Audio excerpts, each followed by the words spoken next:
4th Diversion Authority Finance Committee meeting. Before we start today, I'd like to introduce to all of you to Sarah Heinley, new Finance Director for Cass County, and she will be representing Cass County on the board. So welcome. We'd like to call the meeting to order. Don, would you please call the roll? Mayor Dardis. Here. Mayor Mahoney. Here. Mayor Carlson. Mr. Steen. Here. Ms. Thompson. Here. Ms. Johnson. Here. Mr. Redlinger. Here. Mr. Grimberg.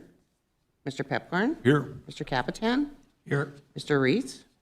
And Ms. Heinley. Here. Quorum is present. Thank you, Don. Item number 2 is to approve the minutes of August 27th. They are in your packet and on page 3. Move to approve. Mayor Mahoney moves to approve the minutes of August 27th. Is there a second?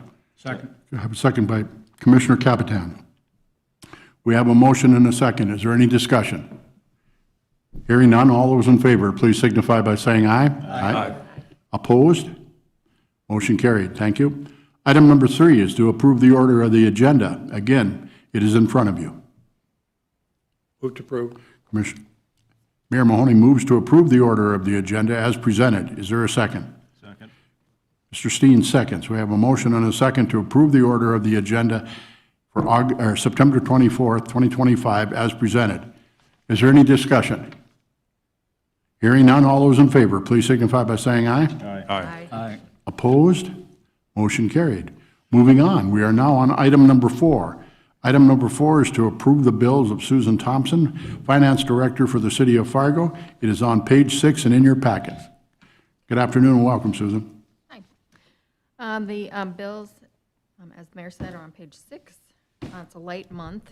This is bills received through September 16th, and there's about a dozen, and the total is $353,113.36. It's primarily legal and some engineering costs, the typical things we see. Would you repeat when you closed, what date? Through August what? Through September 16th. Through September 15th. Thank you. Are there any questions regarding the bills? Move to approve. Okay, we have a motion to approve the bills as presented for $353,113.36. Is there a second? Second. Commissioner Capitan seconds. We have a motion and a second to approve the bills as presented. Any discussion? Don, would you please call the roll? Mayor Dardis. Yes. Mayor Mahoney. Aye. Mr. Steen. Yes. Ms. Thompson. Yes. Ms. Johnson. Yes. Mr. Redlinger. Yes. Mr. Pepcorn. Aye. Mr. Capitan. Aye. And Ms. Heinley. Yeah. Yes, everyone. Item number 5 is a finance report. Again, we welcome Susan Thompson, Finance Director for the City of Fargo. For a finance report, it's on page 20 of the packet. Okay, page 20 lists the historical and year-to-date 25 revenues, expenditures, and other financial sources. If anyone has any questions, be able to answer them. Questions? Anyone? Otherwise, we can look at the statement of net position on the next page. That's page 21. Total assets for both the project fund and the budget fund are $293,135,716. We also have some nominal liabilities of $816,991. So the total net position, this is as of August 31st, is $292,318,725. Questions on our net cash position? I was also asked to speak briefly, although Mr. Grinberg's not here, he wanted me to mention the sales tax report as part of my report. That is on page 41. So we've started to put these in the packet as of the last few months. We haven't specifically discussed them, I think, since we started. We obviously monitor this as well at the City of Fargo. I apologize for the tiny print. We've reformatted our internal ones. We'll do that for these as well to kind of compress the prior years.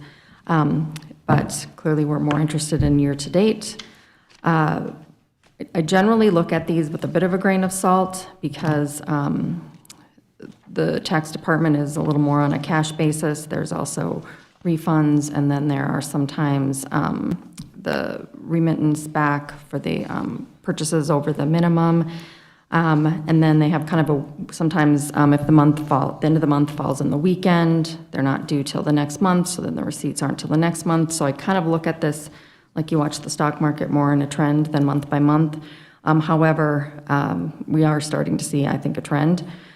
This data is a month old already, so it's actually accrual basis. So this is receipts as of June for sales as of June that we received in August. As you can see, the county is down year to year 1.4%. The city is 3.1%. I would have liked to report an increase, but I do have the one that we just got on Monday, and the county made a little bit of progress. It's negative 7.78%. The city of Fargo is still down at 3.15%. Any questions for Susan on that? Thank you for the deeper dive with regard to the sales tax collections. Greatly appreciated. The finance report is a actionable item.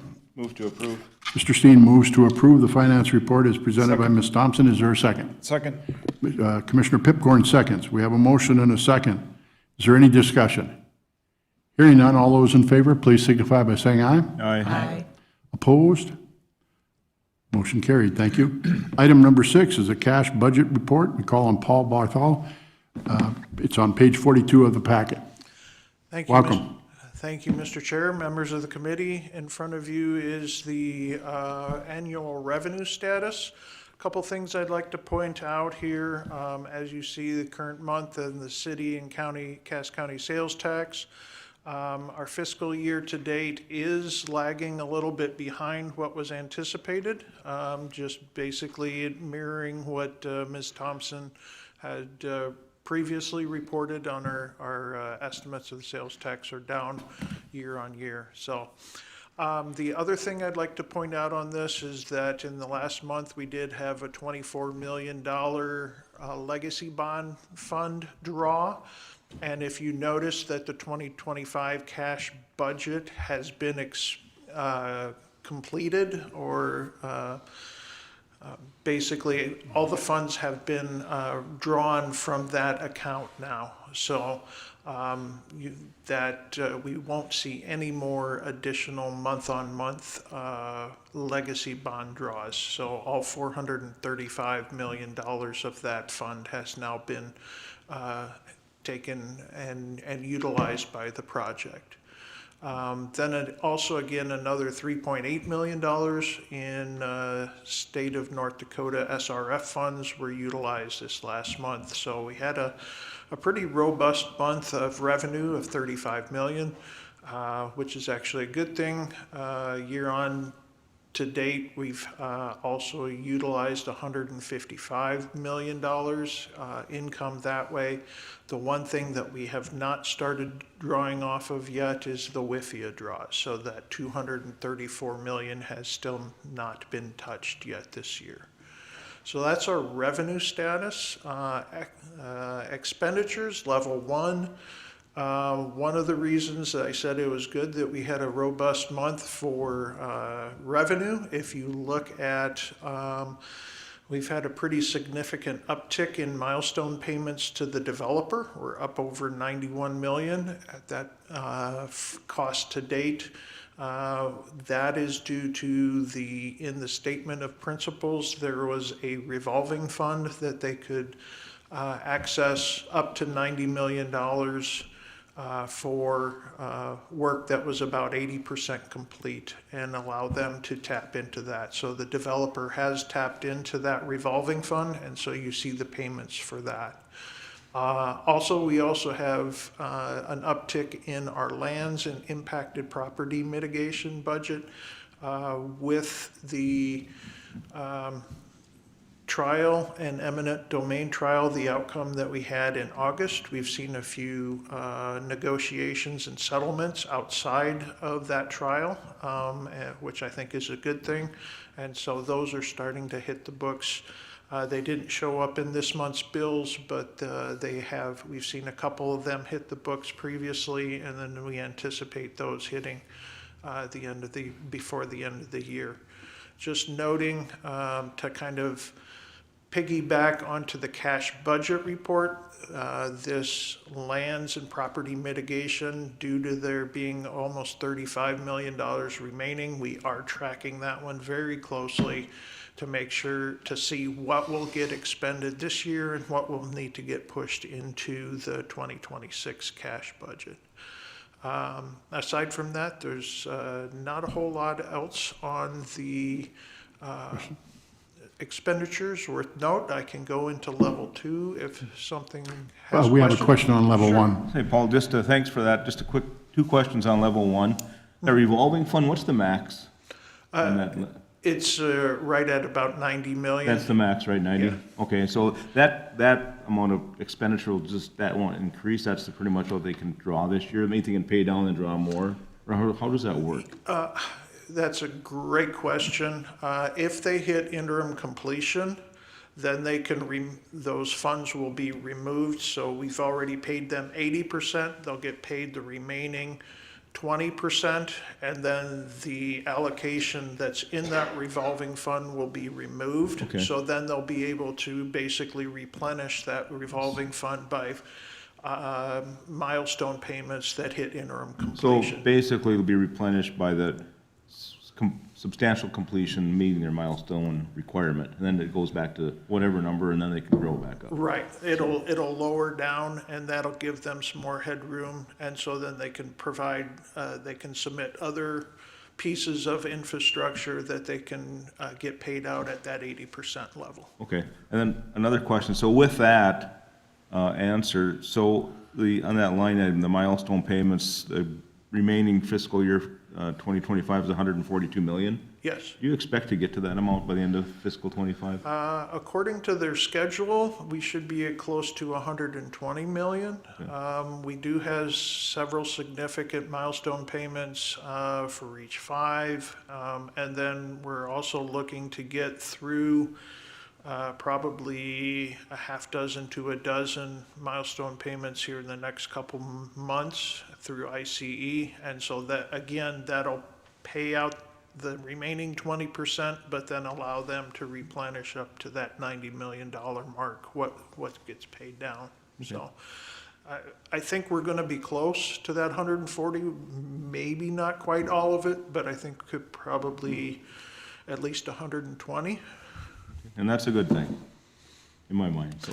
Absolutely, because it's less that we have to push into cash 2026 budget. All right, thanks.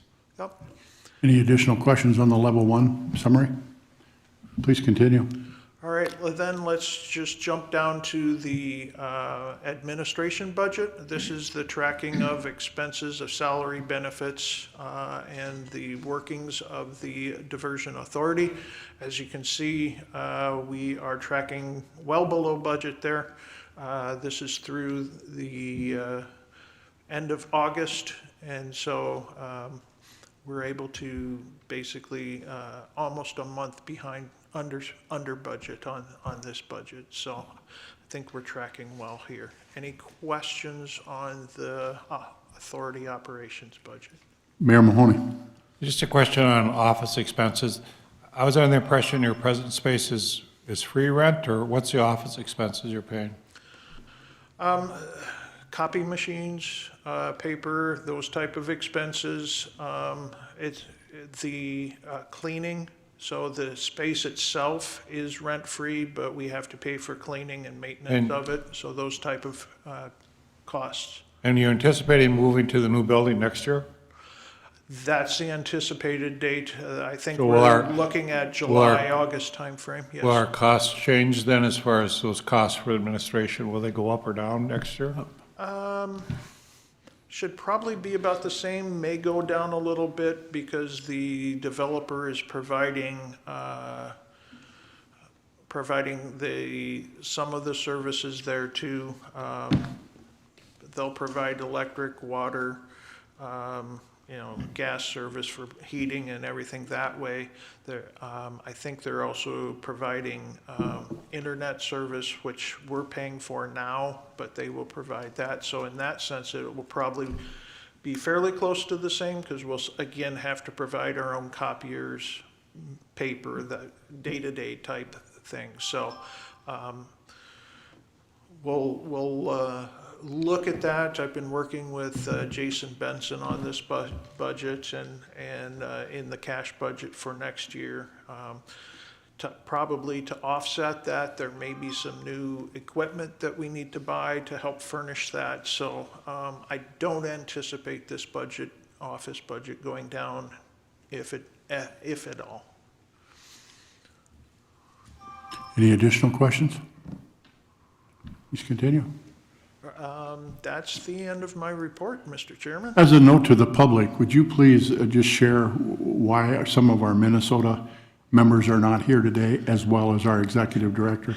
Absolutely. There is a tour going on at this time. Our Minnesota folks and our executive director are meeting with the Minnesota Bonding Commission.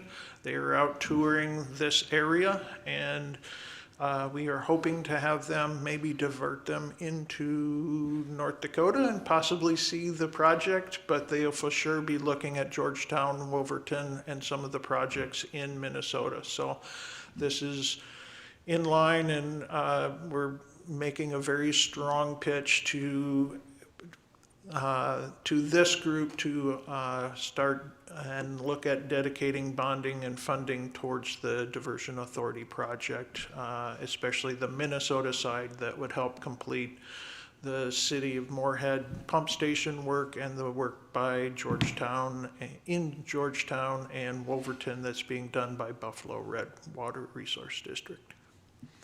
Thank you, Paul. All right, thank you.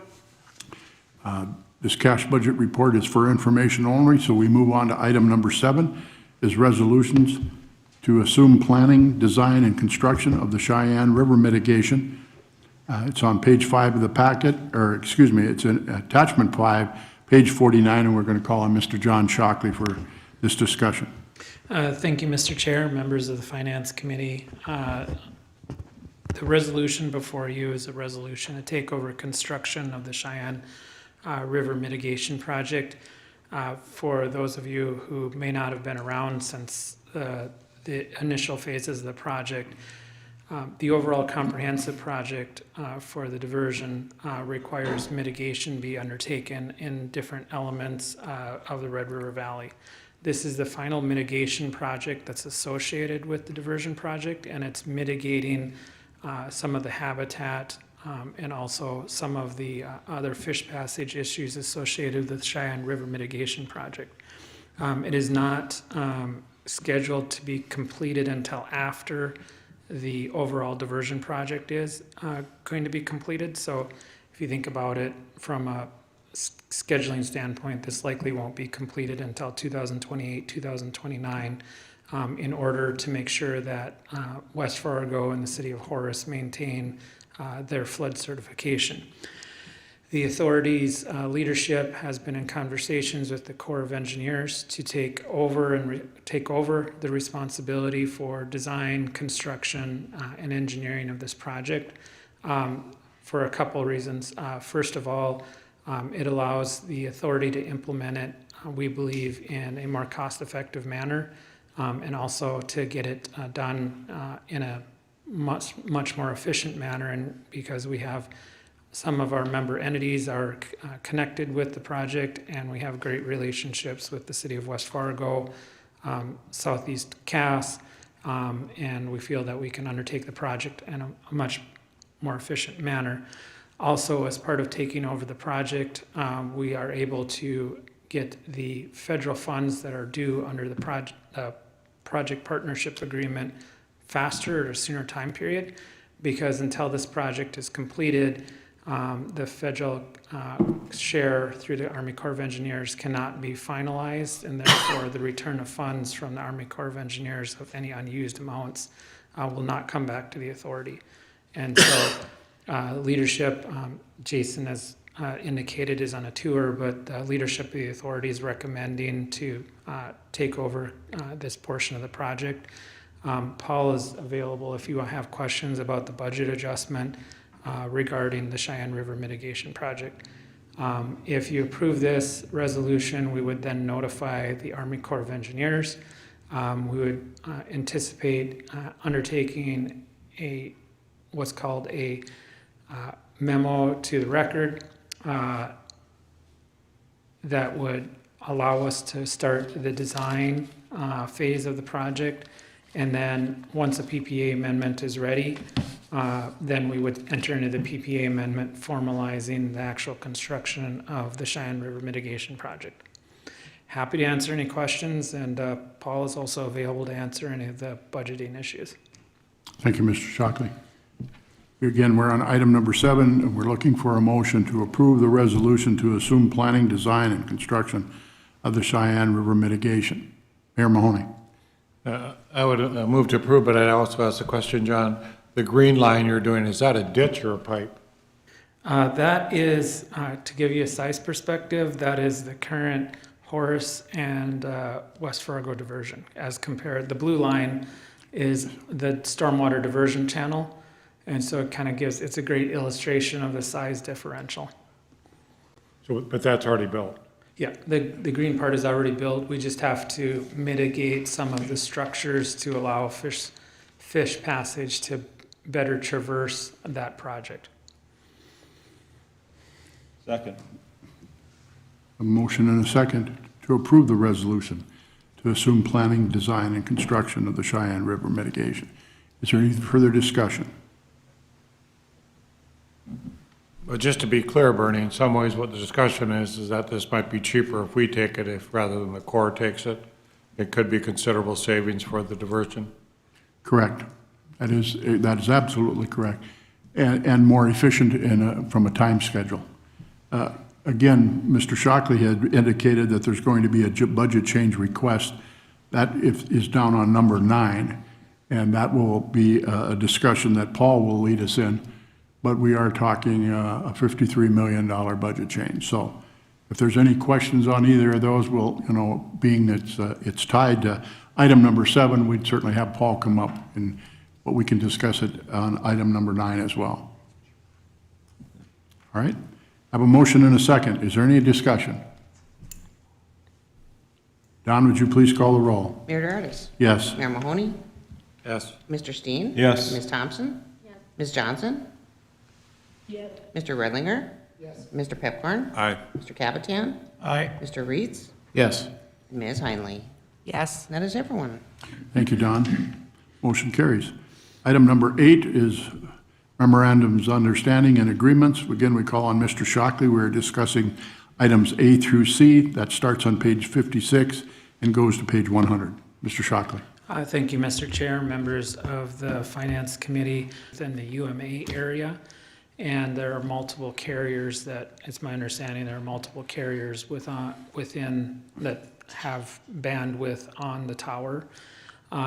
Instead of relocating the tower, which is both time consuming and costly to take a whole entire tower and relocate it to an area that is within the protected area, we reached an agreement with AP Wireless where we're going to protect the tower area with a levee and embankment around the facility. There's cost savings involved in that because it is a cell phone tower. It's not a residential structure. It's not occupied, so there's not a human safety or life safety issue associated with it. And so this represents an overall cost savings. It maintains the utility of the AP Wireless tower in place. And it is agreeable to AP Wireless. Happy to answer any questions about that. I can cover off the next. Any questions on item 8A? Please continue. Thank you, Mr. Chair. The second item is a joint defense agreement. AP Wireless currently, as with most wireless towers, has a long-term easement that's located on the property. And so as part of the ongoing eminent domain actions in the area, AP Wireless entered into a joint defense agreement with the authority and Cass County Joint Water Resource District, so that if there's any litigation that comes about because of the eminent domain and because of their easement ownership, that we would agree to jointly defend them. So it is part and parcel of the first agreement, but there's no direct cost associated with it right now. It's just if they are named as part of a an action through a landowner that we would provide that defense. Questions? Please continue. The final item is a little bit of a unique item. Cenex has a number of facilities that cross under the Cheyenne River, and as part of the Cheyenne River Mitigation Project, there has to be tests and studies conducted regarding the relocation, potential relocation of facilities due to the Cheyenne River Mitigation Project. Because they are utility, there are certain protections under the North Dakota Open Records Law regarding the location of specific utility functions. Obviously, for security purposes, you don't want members of the public that may not have the best of intents to have access to specific locations and information relating to that utility. And so they are exempt for certain portions of the information that they're providing to the authority as part of the project. And so we are proposing to enter into a non-disclosure agreement with them regarding that information. You'll note in the agreement itself, I took extraordinary pains to make sure that it referenced that it is entirely subject to the North Dakota Open Records Law. So to the extent that there is information that would not be covered by the exemption, we would have to provide it to them or provide it to the public. But there are certain facilities that are associated with the provision of their utility service that are exempt from open records requests. Happy to answer any questions. It's wanted to make sure with full transparency, we're not trying to get around the open records law. We're recognizing that this is just a unique circumstance in which there's a public utility that has some public safety issues associated with too much knowledge being known publicly about it. Any questions on 8C? All right, for the committee, this is an actionable item. We can go individually or as a group, whatever's your preference. Commissioner Pitcairn. Move to approve all three.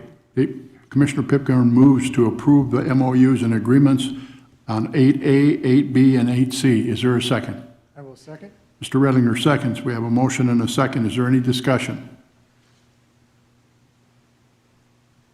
Hearing none. Don, would you please call the roll? Mayor Dardis. Yes? Mayor Mahoney. Aye. Mr. Steen. Yes. Ms. Thompson. Yes. Ms. Johnson.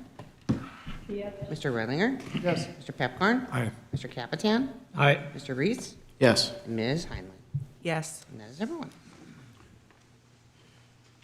Moving on, we are now on item number 9, a budget change request for the Cheyenne River Mitigation Project, which we discussed in number 7.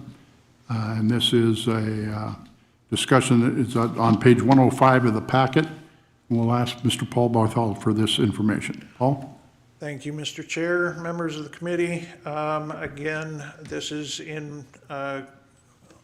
it goes along with the resolution that was just passed. So we're now asking to add 53 million. The 53 million is the estimate that we received from the Army Corps of Engineers that they assumed that it would take for them to build the work. So as part of the PPA amendment, we are looking for the Army Corps to transfer that amount of money to the authority to perform this work. So what we are asking for at this point is to increase the program budget, which is the amount of money that we anticipate spending through substantial completion.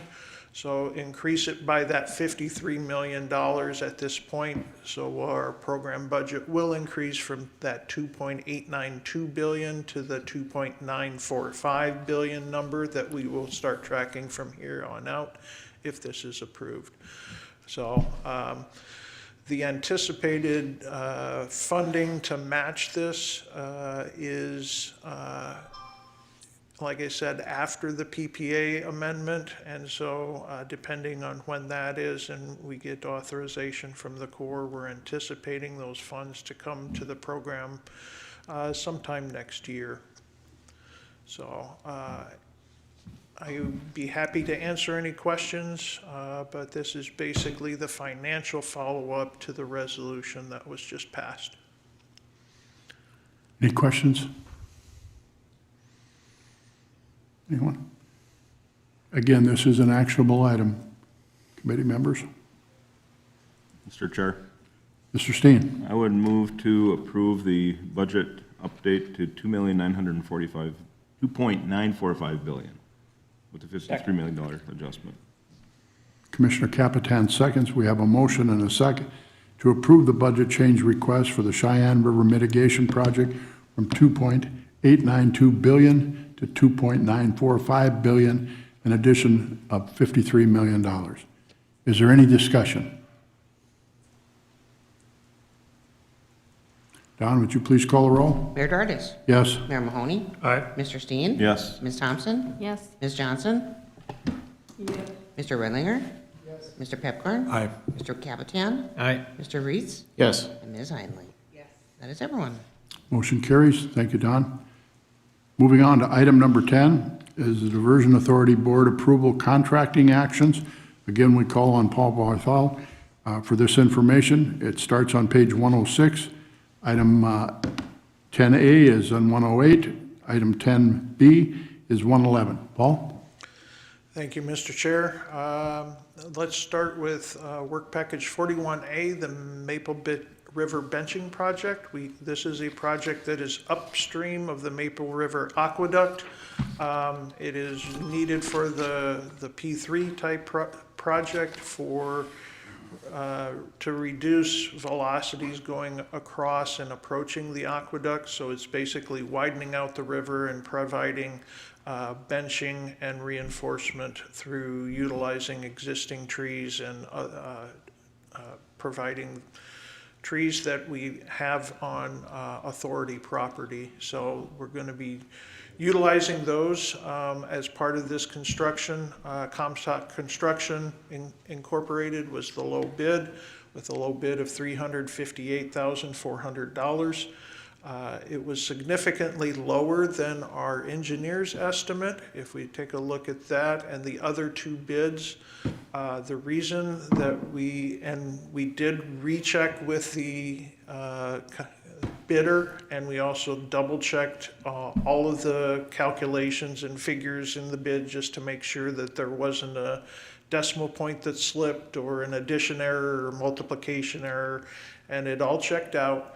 However, the one difference between that one contractor and the other two bidders is that they have previously done this type of work for Buffalo Red in Minnesota, whereas Industrial Builders and Sullen Brothers have not. And so if you look at the first line, mobilization, significant amount of money was placed in the IBI and Sullen bids just as kind of contingency for the unknowns. Same thing with site cleanup, significant difference between those. So even though it's significantly less than our engineer's estimate, we have confidence in this contractor having done the work before, and so we are proposing awarding to this contractor.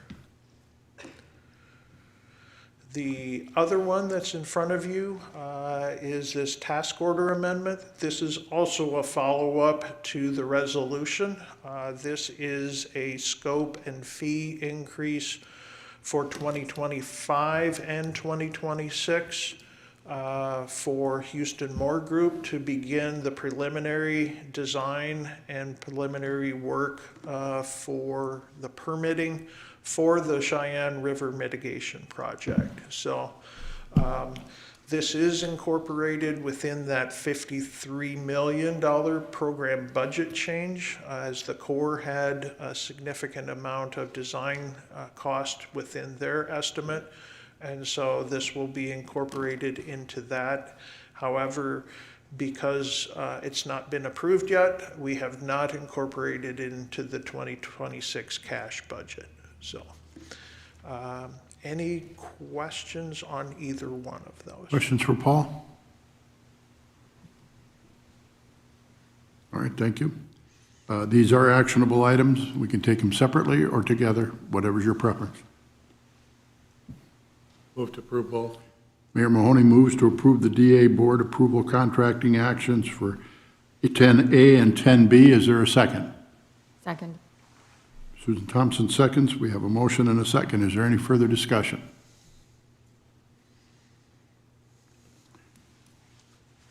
Hearing none. Don, would you please call the roll? Mayor Dardis. Yes? Mayor Mahoney. Mr. Steen. Yes. Ms. Thompson. Yes. Ms. Johnson. Yes. Mr. Redlinger. Yes. Mr. Pepcorn. Aye. Mr. Capitan. Aye. Mr. Reese. Yes. And Ms. Heinley. Yes. That is everyone. Thank you, Don. Motion passes. Item number 11 is other business. Item A is the 2026 draft cash budget, excuse me. Again, we call on Paul. It's on 115 of the packet. Thank you, Mr. Chair. And again, I am standing in for Executive Director Jason Benson, as he could not be here, but per the JPA, there is a requirement to present a cash budget before the Finance Committee and Board prior to October 1st. And so what you see in front of you is our first version of that cash budget. I'm glad you're all sitting down as you're taking a look at it, because it is significantly higher than we've seen previously. Peggy, if you could scroll to the sum total at the bottom, we're looking at $931 million in expenditures for this next year, of which there's over 730 is the anticipated draws and payments to the developer.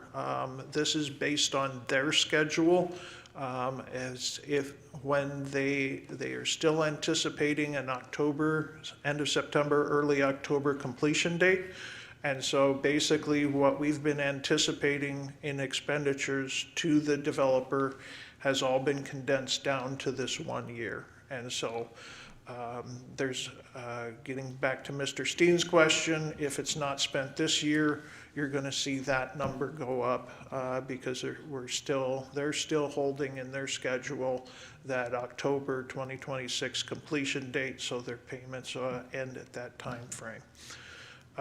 The other thing that you'll note in here, we're coming to the end of our lands and impacted property budget. Again, this is one of those that we're watching. If you see in this, the 35.7 million remaining this year, and then we're going to be having 27 roughly.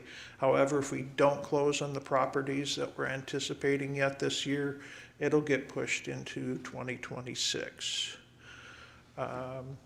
Most of the other items are all pretty standard, projecting from what we've done the last few years.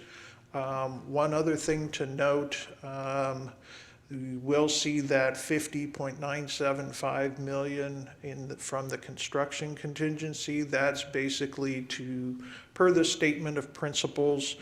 There were additional funds and additional milestone incentives that would be paid out to the developer in 2026 if they complete the aqueducts, if they complete the bridges, those type of things. So that's what that line item is there to cover the payments outlined in the statement of principles. Scrolling on down, like I said, that totals to the 931 million. If you look at the Fargo, our funding sources, note that there is no more legacy funds, so that has been zeroed out. We're also looking at basically a flat number from the Fargo sales tax and Cass County sales tax from this year till next year. We are looking at utilizing a larger amount of the cash on hand. Per the report today, we were about 250 million in cash on hand. We're looking at utilizing that and spending that down.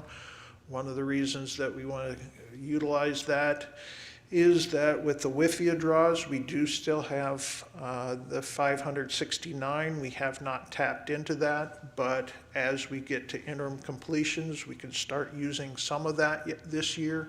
And so we'll see if we don't use it this year, the WIFIA draw number will be able to go up, but it's still maxed out at that $569 million total. So we'd like to utilize the cash on hand and then continue with the WIFIA draws. Since that is a loan, it's a 2%, just over 2% for a loan, but utilize the cash on hand. The other thing that you see to balance these out is a temporary sales tax bonds.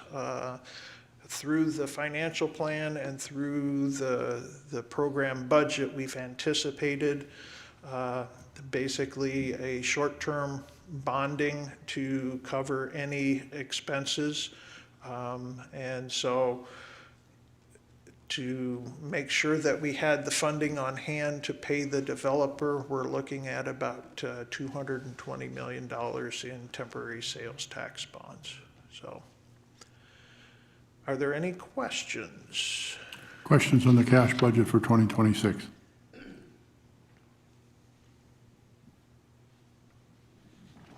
Happy to sit down and talk through details more that way where we're at.